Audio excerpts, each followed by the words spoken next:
सबसे बड़ा उदाहरण है कि धनुर्धर अर्जुन ने अक्षुणी सेना को छोड़कर भगवान श्री कृष्ण को चुना।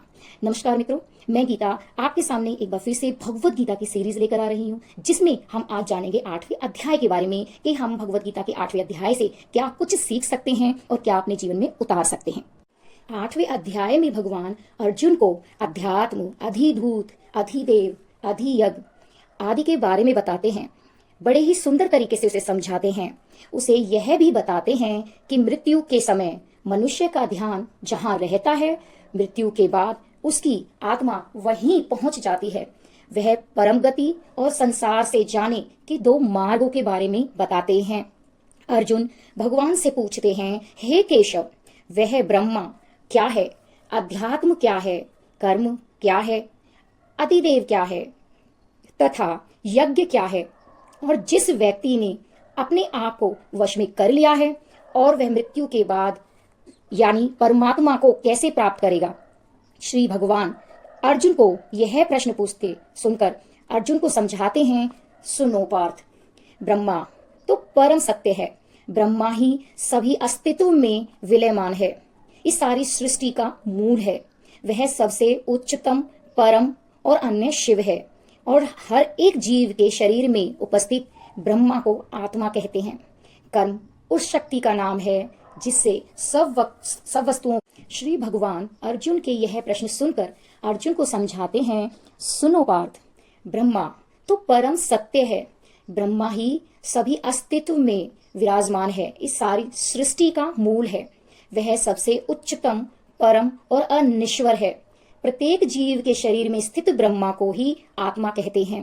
कर्म उस शक्ति का नाम है जिससे सब वस्तुओं को अस्तित्व में लाया जाता है और जिससे परिवर्तित किया जाता है।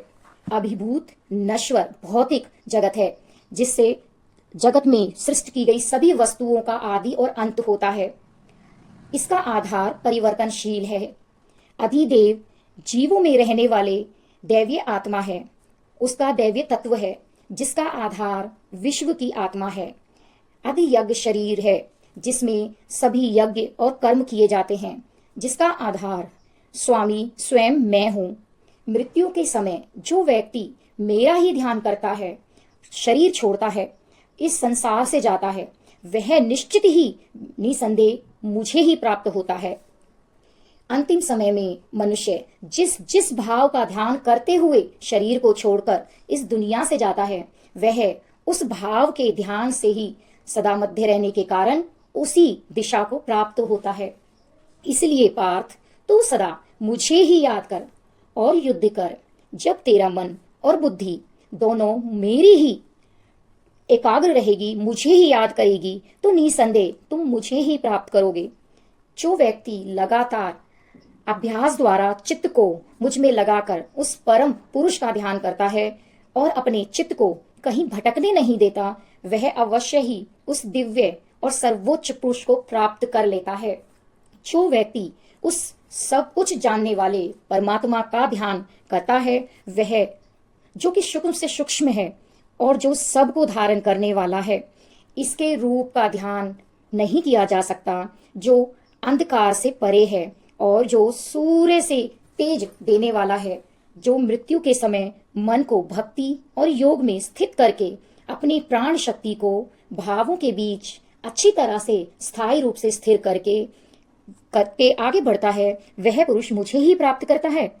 शरीर के सभी द्वारों को संयम में रखकर, मन को हृदय में रोककर, प्राण शक्ति को मस्तिष्क में इकट्ठा करके योग द्वारा एकाग्र होकर जो अक्षर ओम का ध्यान करता है, जो कि ब्रह्मा ही है, उसका उच्चारण करता है, मुझको याद करता है, भगवान को याद करता है और अपने शरीर को छोड़ता है, इस संसार से जाता है, परम गति को प्राप्त कर लेता है। कहते हैं ना कि ओमिख्याय में भगवान श्री कृष्ण अर्जुन को कहते हैं कि ओमित्तिकाक्षरम ब्रह्म व्याहरण मां मनुष्यरन। हे अर्जुन, ओम ही सबसे ऊंचा है। जो ओम को याद करता है वो मुझे ही याद करता है, यही सर्वशक्तिमान है। इसी में ही ध्यान लगाकर जो व्यक्ति आगे बढ़ता है और मृत्यु को प्राप्त होता है, वह परम गति को प्राप्त होता है।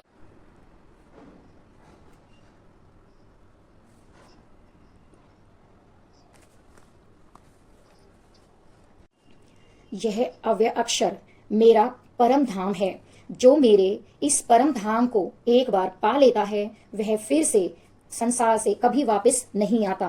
वह परम पुरुष जो सबसे परे है, जिसमें सब जीव निवास करते हैं और जिससे यह सारा संसार व्याप्त है, उसे अनन्य भक्ति द्वारा ही प्राप्त किया जा सकता है।